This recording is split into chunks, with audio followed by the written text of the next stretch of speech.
langsung ya. Selamat pagi, siang, sore, atau malam. Hari ini gue udah ada di Gresik. Dan sekarang gue ada di depan Wahana Ekspresi Puswanegara. Hari ini gue menghadiri acara Gresik Millennial Creative Expo, di mana runtutan acaranya adalah kita bakal riding bareng sama anak-anak komunitas motor sini, bareng Polres Gresik. Terus habis itu kita bakal ngobrol di panggung soal safety riding waktu touring bareng Pak Polisi, sama ngobrolin tentang cara bikin konten autovlog yang keren.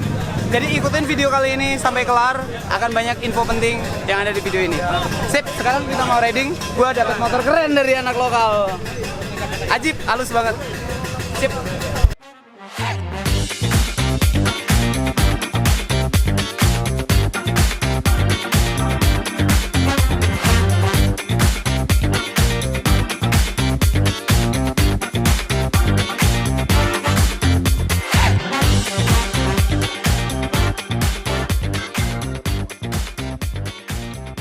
Oke, siap.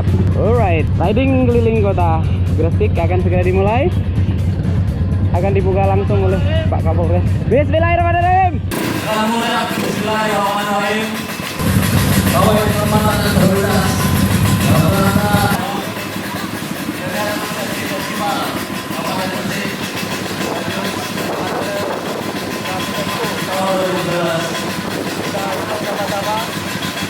Tiga, dua, satu.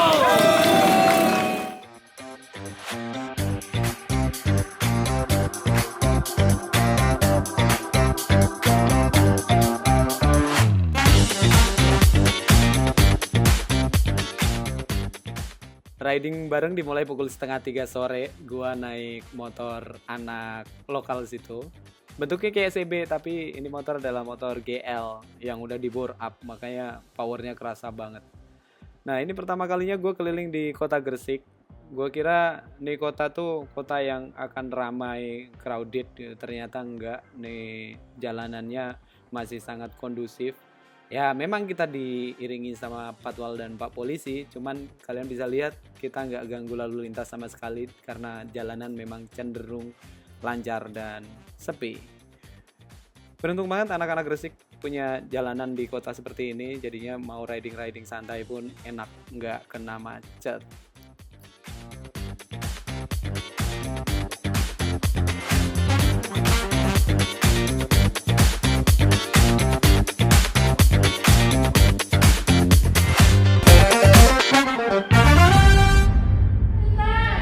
Oke, kita habis riding keliling kota Gresik, dari tengah kota sampai pinggir kota, dari ngelihat pepohonan di kota, lihat pinggir laut. Ternyata kota Gresik tuh adem, masih banyak pohon, trafficnya juga nggak separah Jakarta tentunya.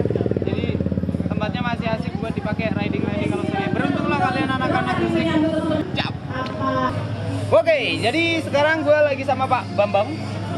Pak Bambang ini tadi yang bantuin kita untuk memperlancar riding sore kali ini.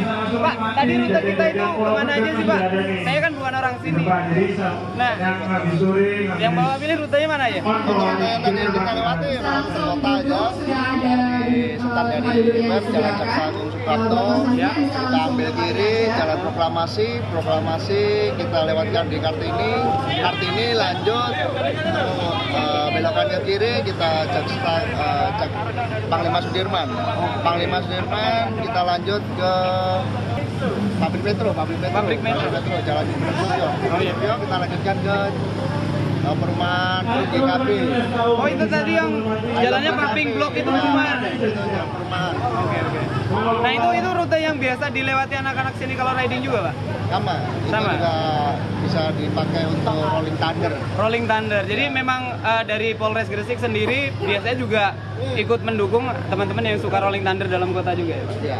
Cakep. Jadi ingat ya teman-teman, kita mau rolling thunder, kita mau jalan-jalan dalam kota dan sebagainya, asal kendaraan kita tertib, Pak Polisi juga tetap dukung, ya Pak? Iya. Siap. Nanti kita akan ngobrol lagi di panggung, kita ngobrol soal safety riding dan juga soal motovlogging.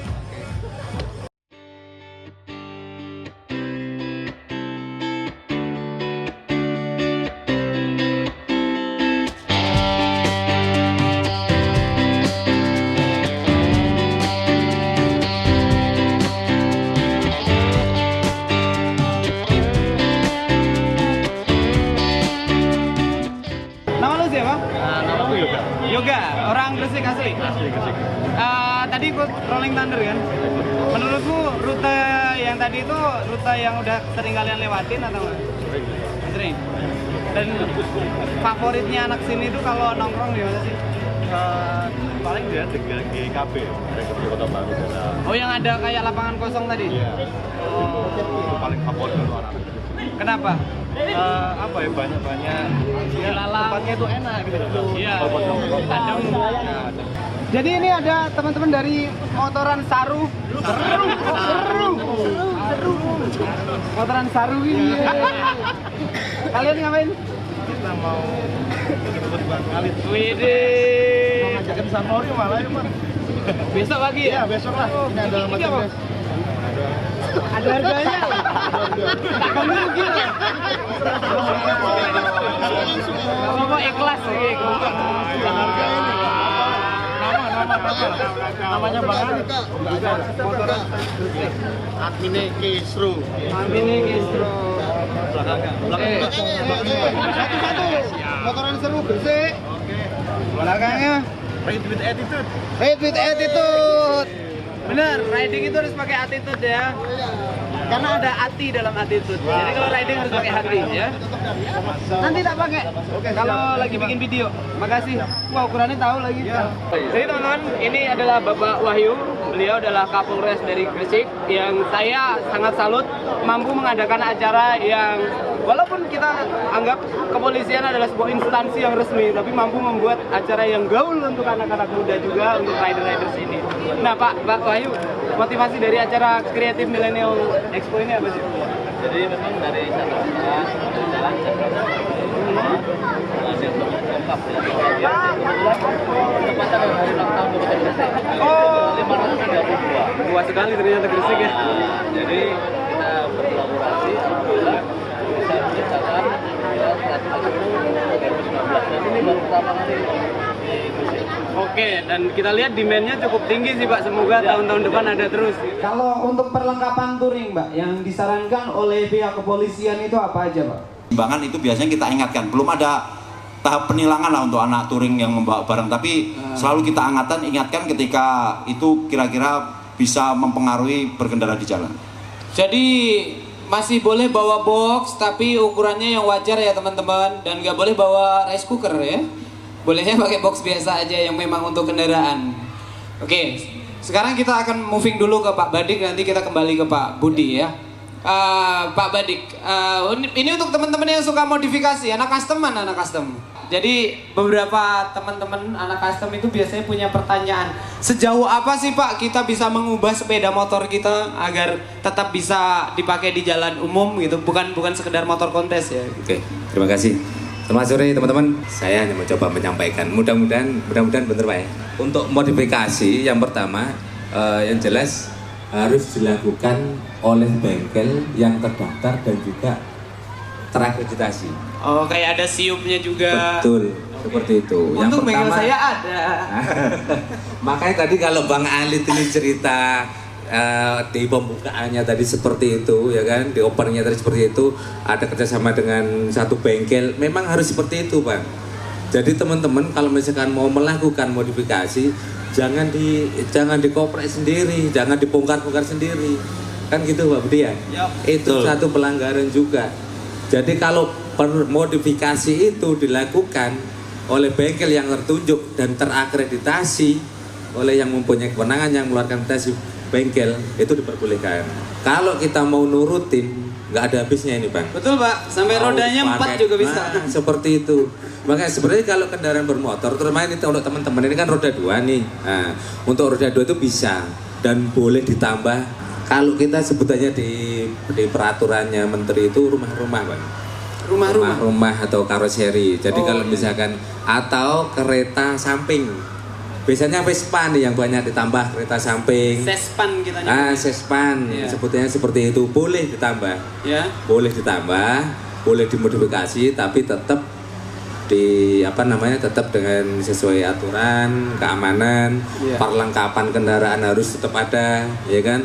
Intinya dari segi keamanan harus tetap dipertimbangkan. Pertanyaan saya berasal dari Paguyuban Honda Gresik Mas. di mana paguyuban Honda Gresik ini ada total 26 klub Honda, seluruh Honda di Gresik. Dari 26 itu ada 8 klub motor klasik. Kalau seandainya kita mau ngurus surat-surat atau memperbarui, itu mekanismenya seperti apa? Kalau seandainya ini motor jual beli, otomatis kan harus ada, kalau nggak salah, riwayat penjual, KTP penjual dan lain-lain. Nah, ini masalahnya penjualnya ini sudah di alam baka semua. Ini kita susah kadang-kadang. Sehingga mau tidak mau, hobi kita yang mencintai motor klasik ini harus terbentur dengan adanya surat menyurat. Nah, ini kita seringkali kesulitan. Akhirnya apa yang terjadi? Motor kita diambil di kantor Satlantas, kemudian kita juga nggak bisa ngurus karena kita kesulitan untuk ngurus SNK. Kalau mau diambil kan otomatis kan pajaknya harus dihidupkan dan lain-lain. Nah, ini seperti apa Pak? Barangkali mungkin ada diskresi khusus dari kepolisian untuk teman-teman komunitas. Terima kasih. Assalamualaikum warahmatullahi wabarakatuh. Terkait motor klasik, jadi kadangkala masyarakat tuh belum proses tapi udah takut-takut.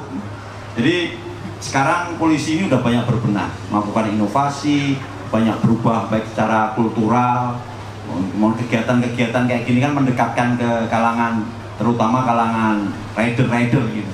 Jadi nanti bisa langsung dikomunikasikan aja selama persyaratannya. Sebenarnya persyaratannya nggak rumit, ketika dia ganti mesin memang harus ada riwayat mesin lama. Kenapa sih harus kayak gitu? Karena dikhawatirkan dari sebagian kasus mesin-mesin diambil dari mesin kendaraan bermotor curian. Jadi harus ada riwayat mesin lama, mana fotokopi BPKB-nya riwayat mesin lama, ini disatukan kendaraan ini. Setiap kendaraan bermotor yang terdaftar itu ada datanya di Samsat, makanya segera mengurus. Terutama di saat ada kegiatan kayak bulan Desember kemarin pemutihan. Pemutihan itu kan ya keringanan mungkin dendanya tidak dipungut, ini pemungutan pokok pajaknya aja. Jadi rekan-rekan ini jangan takut duluan sebelum ngurus. Prosedurnya ada semua. Pasti ada nanti apabila ditemui kendala pasti ada kebijakan-kebijakan, misalkan bikin surat pernyataan atau karena memang dikhawatirkan karena pencurian kendaraan bermotor itu kan cukup lumayan tinggi juga di Jawa Timur, cukup lumayan tinggi. Jadi mereka kanibal sistemnya. Ini dipotong-potong, mesinnya dijual, takutnya arah ke sana. Kita lebih ke tindakan pencegahan. Kenapa surat-surat asalnya dari mesinnya itu kita harus menjadikan prosedur juga karena antisipasi untuk barang-barang curian itu. Oke, berarti lebih ke proses identifikasi kendaraan ya Pak ya? Betul. Jadi jangan takut, oh saya takut mau ngurus. Udah ditanyakan Pak syaratnya ini, Pak syaratnya ini. Nanti ketika ada kendala minta kebijakan, misalkan memang orangnya udah nggak ada kan, memang dibikin pernyataan, dia direkam di atas putih, ternyata orangnya setelah ditemui di rumahnya udah meninggal dunia, maka nah gitu bikin pernyataan. Terima kasih juga Pak Badi. Mudah-mudahan bermanfaat. Amin. Saya akan semua selamat di jalan. Amin. Saya akan bantu sebarkan info dari Pak Budi dan Pak Badik tadi ke sosial media sehingga yang nonton nggak cuma yang ada di sini saja, se-Indonesia kalau bisa nonton juga, sehingga apa yang selama ini jadi misinformasi, apa yang kurang jelas bisa terluruskan hari ini. Terima kasih Bapak. Bapak Budi dan Pak Badik boleh kembali ke tempat duduk melanjutkan kegiatan. Terima kasih Pak. Kelar event gue diajakin sama bapak-bapak polisi untuk masuk ke Wahana Ekspresi Pusponegoro untuk ketemu sama adik-adik pramuka yang udah bisa bikin vlog walaupun mereka masih SMP, terus ketemu sama adik-adik mahasiswa yang datang di event ini juga.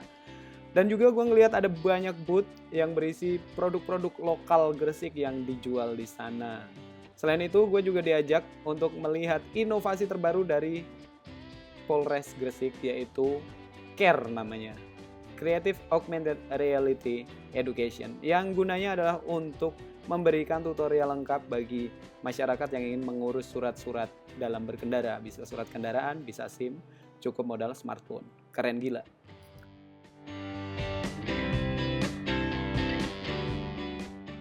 Mau nanya nih perpanjangan gimana? Nggak tinggal di scan, nanti udah langsung Manual tutorialnya. Tutorial perpanjangan, dan ini tutorialnya tapi di lokasi yang sama. Oh bersuara loh? Suara. Apa aja yang harus dibawa? Biasa lewat mana dulu? Ini kartu ini juga kartu buat buka pintu pakai ada ini apa namanya? Ada chipnya. RFID. Oh, RFID. Kalau bosen Nah. sambil ngantri, kalau bosen nah tinggal mainan game nih. Oh, ada gamenya di sini. Jadi ini kan rambu parkir kan? Nah, Iya. Yang parkir di sini ditilang. Tinggal nilai. Oh, mainan polisi. Tilang. Oh, yang parkir dipencet ya. Yang parkir sembarangan. ditilang. Oke. Kalau ini dia ini testimoni korban laka lantas. Testimoni korban. Korban laka lantas. Jadi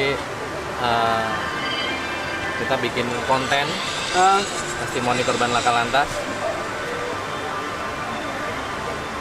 Ini namanya Pak Sugeng, dia terkenal dia karena dulu sering di Kick Andy itu yang bikin kaki palsu. Oke. Nah, dia cerita gimana dia Amputasi ya dia? amputasi, kecelakaan. Oke. Jadi dia ngasih testimoni kenapa dia ini dan kenapa dia kecelakaan dan dia kasih pesan pemerintah. Yang ini juga game juga atas kecepatan yang ini kayak barcode tuh.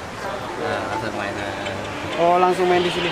Nah, untuk care ini cuma ada di Polres Gresik ini atau Ada Polres Gresik. Nah, besok tanggal 14 sampai 15 kita ikut di Nusa Dua Bali. Oh, yang tanggal 12 itu. Ya, Iya. 14-15 Simposium Internasional. Sebelumnya kita udah pameran juga di GCC. Jakarta. Aduh, akhirnya gue udah balik di Jakarta ini. Jadi ini adalah penutup dari video episode kali ini. Tapi gue ada info penting untuk kalian, teman-teman, terutama yang ada di Jawa Timur. Ada acara yang serupa, yaitu Millennial Creative Expo untuk tingkat provinsi. Nah, Polda Jawa Timur bakal bikin acara di Jembatan Suramadu. Akan ditutup satu sisi. Dan sepanjang jembatan itu nanti akan ada banyak booth-booth produk kreatif orang-orang Jawa Timur. Terus ada anak-anak komunitas kumpul juga. Terus Pak Polisi di sana juga bisa berbaur dengan masyarakat. Jadi pastiin kalian gabung juga di acara itu. So, thanks for watching this episode. Semoga apa yang gue sampaikan nambahin pengetahuan lo soal safety riding. Dadah!